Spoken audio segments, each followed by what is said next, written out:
Hello friends, welcome back to my YouTube channel student life में। तो कैसे हैं आप सभी लोग। उम्मीद करेंगे आप सब लोग अच्छे होंगे और आपकी पढ़ाई भी अच्छी चल रही होगी। तो आज की वीडियो में हम बातचीत करने वाले हैं सीटेट दिसंबर 2024 के विषय में। तो जो भी मेरे भाई बहन सीटेट दिसंबर का जो तैयारी कर रहे हैं उन सबको जो है अब किस तरीके से तैयारी करनी चाहिए, कौन से टिप्स अपनाने चाहिए जिससे कि उनका जो सीटेट है वो इसी बार में अच्छे से क्लियर हो जाए और उनको बार बार परेशान होने की कोई मतलब ज़रूरत ना पड़े। तो अब लास्ट के 1 मंथ में उन्हें क्या करने चाहिए और किस तरीकों को अपनाना चाहिए जिससे वो जल्द से जल्द सफलता प्राप्त कर सकते हैं और वो लोग बिना मतलब बहुत सारी दिक्कतों का सामना किए बिना अच्छे से सीटेट को अच्छे नंबरों से क्वालिफाई कर सकते हैं।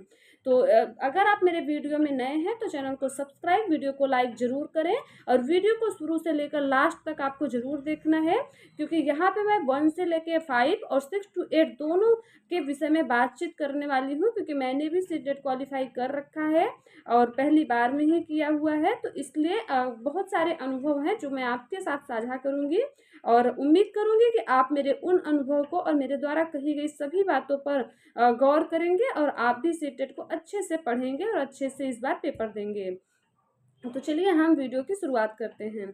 तो देखिए, हम सबसे पहले बातचीत करेंगे 1 से लेकर 5 वालों के लिए, मतलब जो 1 से लेकर 5 तक की तैयारी कर रहे हैं सीटेट, उन्हें अब लास्ट के जो 1 मंथ हमारे पास बच रहे हैं उसमें उन्हें क्या करनी चाहिए। तो सबसे पहला काम ये है कि यदि आपने कोई बैच लिया हुआ है, ठीक है दोस्तों, तो अगर आपने कोई बैच लिया है तो आप कोशिश करिए कि आपका ये अक्टूबर के जो भी 8 दिन बच रहे हैं आपका इस 8 दिन में कंप्लीट हो जाना चाहिए। मतलब नवंबर का जो 1 महीने पूरा टाइम आपको अपने रिवीजन पे देना है, आपको किसी बैच को कंप्लीट करने में नहीं लगना है। और अगर आपने अभी तक कोई बैच नहीं लिया है तो अब आपको बैच लेने की ज़रूरत भी नहीं है, क्योंकि सीटेट में बहुत सारा कंटेंट की ज़रूरत आपको नहीं होती है, वो उसमें आपके कॉन्सेप्ट कितने क्लियर हैं इसी चीज़ को जांचा जाता है। तो आप इस तरीके से पढ़ाई करिए। और दूसरा चीज़, यदि आपको अभी भी आपको अपना सिलेबस नहीं पता है कि हमें सिलेबस में कौन कौन से टॉपिक पढ़ने हैं, कितने पढ़ने हैं, तो अभी भी आपके पास लगभग 1 से 1.5 महीने का टाइम है। तो आप अभी जो है आज ही अपना सिलेबस लिखिए, एक जो है नोट में लिख कर अपने दीवार के सामने उसे ज़रूर लगाइए और आप वहाँ पे देखिए कि आपने कौन कौन से टॉपिक क्लियर कर लिए हैं और कौन कौन से टॉपिक आपके बचे हुए हैं। ठीक है दोस्तों, तो आपको दूसरा काम ये करना है और जिस दिन आपका ये दूसरा काम कंप्लीट हो जाता है, तीसरा काम आपका ये करना है कि टॉपिक आपके जो क्लियर नहीं है, सबसे पहले आप उन टॉपिक को यूट्यूब पे टॉपिक वाइज सर्च करना है और उस टॉपिक को तुरंत अपना एक छोटा सा शॉर्ट नोट्स बनाना है, नोट्स बना के आपको कंप्लीट कर लेना है। आपका तीसरा काम ये खत्म हो गया, क्योंकि अगर आप ये सभी चीज़ों को स्टेप बाय करते जाएंगे तो लास्ट में आपको सिर्फ रिवीजन करना है, वो आप आसानी से कर सकते हैं 1 महीने या 15 दिन में। ठीक है दोस्तों, तो आपको ये सभी चीज़ों को अच्छे से क्लियर कर लेना है। और चौथा काम आपका ये है कि आपने अगर जो है पर्यावरण लिया, मतलब पर्यावरण तो आपको लेना ही पड़ेगा, तो पर्यावरण के लिए उसमें आपको जो है थोड़ा सा मतलब चीज़ों को अच्छे से पढ़ना पड़ेगा। तो इसके लिए आपको क्या करना है कि आपको पर्यावरण के लिए ज़रूर नोट्स बनाना है। तो आप उसके लिए एनसीईआरटी, अगर आप पूरी बुक नहीं पढ़ सकते हैं तो अभी भी आपके पास टाइम है, आप यूट्यूब पे सर्च करिए, पर्यावरण के लिए पूरी एनसीईआरटी आ जाएगी। आप उसको 2 से 3 बार जो है अपने कॉपी में नोट करिए और उसको 3 से 4 बार आप रिवीजन करिए। और उसके बाद आपको क्या करना है कि अगर आपने अंग्रेजी लिया है या संस्कृत लिया है तो उसमें जो पैराग्राफ है उसका आपको क्या करना है, जो पैसेज आते हैं उसका आपको बार बार प्रैक्टिस करना है। ठीक है, बहुत बार प्रैक्टिस करना है। और उसके बाद आपको क्या करना है कि आपको यूट्यूब पे सर्च करना है कि नेगेटिव और पॉजिटिव वर्ड्स, तो आपको बहुत सारे सीटेट के लिए तो आपको बहुत सारे मिल जाएंगे। आपको उसको अच्छे से देखना है, जो नेगेटिव वर्ड्स उसको एक तरफ, पॉजिटिव को एक तरफ आपको लिखना है, उसे ध्यानपूर्वक देखना है कि ये क्या है, उसको अच्छे से अपने दिमाग में एकदम बैठा लेना है। ठीक है, आपका ये चीज़ यहाँ से कंप्लीट हो गया। इसके बाद आपको पांचों विषय का अच्छे से जो मटेरियल जो वहाँ पे मतलब कि कंटेंट पूछा जाता है उसको पढ़ना है। और उसके बाद आपका जो पेडागोजी होता है, आपको पेडागोजी के लिए ज़्यादा से ज़्यादा सिर्फ प्रैक्टिस करना है। ठीक है, प्रैक्टिस के लिए आप क्या कर सकते हैं, आप प्रीवियस ईयर पेपर को लीजिए। अगर अभी भी आपने कोई बुक्स नहीं लिया है प्रीवियस ईयर का, तो आप अभी भी कोई बुक प्रीवियस ईयर का ले सकते हैं। आप जो है किरण पब्लिकेशन का प्रीवियस ईयर का बुक ले लीजिए। क्योंकि बहुत अच्छा है वह। किरण पब्लिकेशन में सारी चीज़ें विस्तार से दिया रहता है।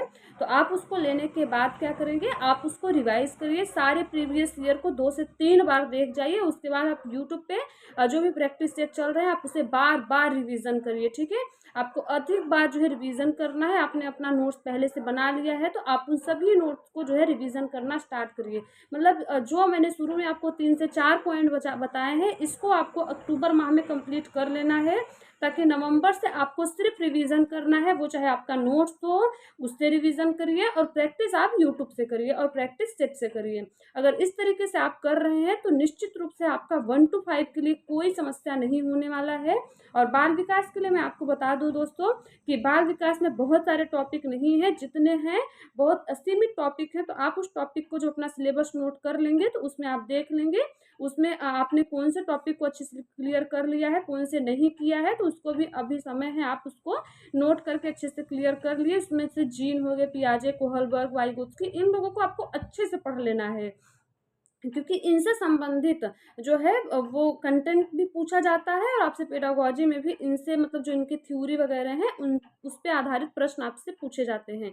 तो आपका यहाँ से ये चीज़ें अच्छे से कंप्लीट हो जाएगा। तो आप पांचों विषय को सबसे पहले सिलेबस अपना देखिए क्या है। सिलेबस में आपको देखना है टॉपिक कौन से क्लियर हुए, कौन से नहीं हुए। जो नहीं हुए उससे आपको नोट करना है, फिर रिविज़न करना है। तीसरा आपको एनसीईआरटी अच्छे से पढ़ लेना है, और चौथा आपको प्रीवियस ईयर लेना है, जिसको आपको 2 से 3 बार सॉल्व करना है। पांचवा आपका काम है यूट्यूब पे प्रैक्टिस। अगर इस पांचों टिप्स को आप अपना लेते हैं तो निश्चित तौर पे आप इस बार सीटेट को अच्छे से पास कर लेंगे। सिर्फ पास नहीं, अच्छे नंबरों से पास कर लेंगे, ठीक है।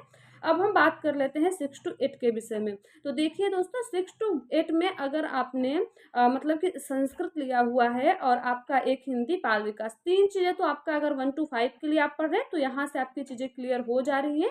अगर आपका 1 to 5 क्लियर हो चुका है, आप सिर्फ 6 to 8 के लिए पढ़ रहे हैं, तो पीछे के वीडियो में मैंने उन सब्जेक्ट के लिए जो भी 5 टिप्स बताए हैं आपको भी उसे फॉलो करना है। मतलब अपने हिंदी के लिए, संस्कृत या अंग्रेजी आपका जो भी ऑप्शनल में होगा उसके लिए, और उसके बाद आपका बाल विकास के लिए आपको भी सिलेबस को लिखना है। लिखने के बाद आपको देखना है कि आपने कौन से टॉपिक क्लियर किए हैं, कौन से नहीं किए हैं। तो जो आपने नहीं किए हैं उसको आपको तुरंत जो है टॉपिक को क्लियर मतलब पढ़ लेना है। पढ़ के आपको एक नोट्स बना लेना है। तो वहाँ यहाँ से ये सारी चीज़ें आपकी कंप्लीट हो जाती हैं।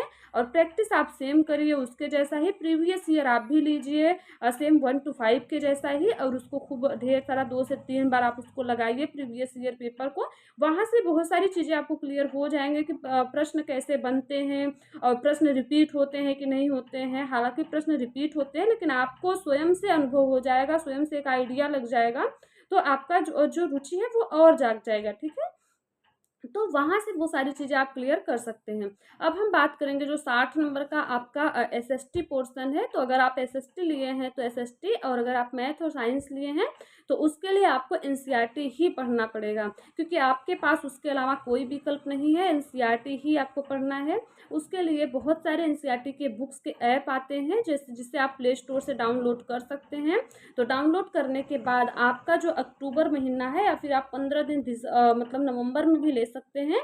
तो आप इन 15 और इधर मिला के 20 से 25 दिन में आप, अगर आपने अभी भी एनसीईआरटी नहीं पढ़ा है, सिर्फ प्रैक्टिस के भरोसे बैठे हैं, तो ऐसा मत करिए दोस्तों। नहीं तो आपका कभी सीटेट क्लियर नहीं होगा, क्योंकि आपको एनसीईआरटी पढ़ना ही पड़ेगा उसके लिए। तो आप क्या करिए कि अभी इन टाइम में आप एनसीईआरटी के बुक्स पढ़ लीजिए। अगर आप नहीं पढ़ पा रहे हैं तो यूट्यूब पे अगर आप सर्च करेंगे कि एनसीईआरटी क्लास 6 हमें जो है भूगोल पढ़ना है चैप्टर 1, तो उसमें आपको चैप्टर 1 वो लोग अभी मतलब कि थोड़ा शॉर्ट करके अच्छे से आपको समझा देते हैं। तो इस तरीके से भी आप चैप्टर वाइज भी चीज़ों को क्लियर कर सकते हैं, उसका नोट्स बना सकते हैं। तो इस तरीके से आप पढ़ लीजिए। बाकी के जो टाइम मिलते हैं आप उसको प्रैक्टिस पे दीजिए, अधिक से अधिक प्रैक्टिस करिए, प्रीवियस ईयर पेपर लगाइए। और इसी तरीके से अगर आप कर रहे हैं तो आपका 6 to 8 भी अच्छे से क्लियर हो जाएगा। अगर आपको बुक्स पढ़ने में परेशानी हो रही है, आप नहीं पढ़ पा रहे हैं, तो आप यही काम करिए, यूट्यूब पे आप चैप्टर वहाँ से देखिए कि कौन सा चैप्टर है। फिर ऐसे भी आप सर्च कर सकते हैं कि क्लास 6 चैप्टर 1 एनसीईआरटी भूगोल, क्लास 6 चैप्टर 1 एनसीईआरटी इतिहास। ऐसे आप करेंगे तो आपको उस चैप्टर का वीडियो मिल जाएगा, जिससे आप आसानी से 40 से 50 मिनट का वीडियो रहेगा, जिससे आप थोड़ा मतलब बढ़ा के भी 1.5 पे करके और 1.5 से आगे करके आप जो है बढ़ा के स्पीड में भी देख सकते हैं, नोट्स बना सकते हैं।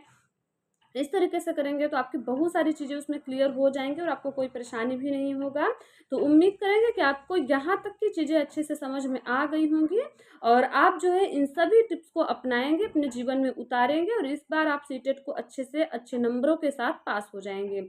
तो आपको जानकारी कैसी लगी, टिप्स आपको कैसे लगे, इसे आप कमेंट बॉक्स में ज़रूर बताइएगा और आपको आगे किन चीज़ों की ज़रूरत है उसे भी बताइएगा। और जो है हम भगवान से दुआ करेंगे कि जो भी मेरे वीडियोज़ देख रहे हैं वो सभी भाई बहन मेरे, जो नहीं देख रहे हैं वो सब सभी लोग अच्छे से इस बार सीटेट को पास कर जाएं। तो चलिए हम वीडियो को यहीं पे समाप्त करते हैं। आपसे फिर मिलते हैं नेक्स्ट वीडियो में। धन्यवाद।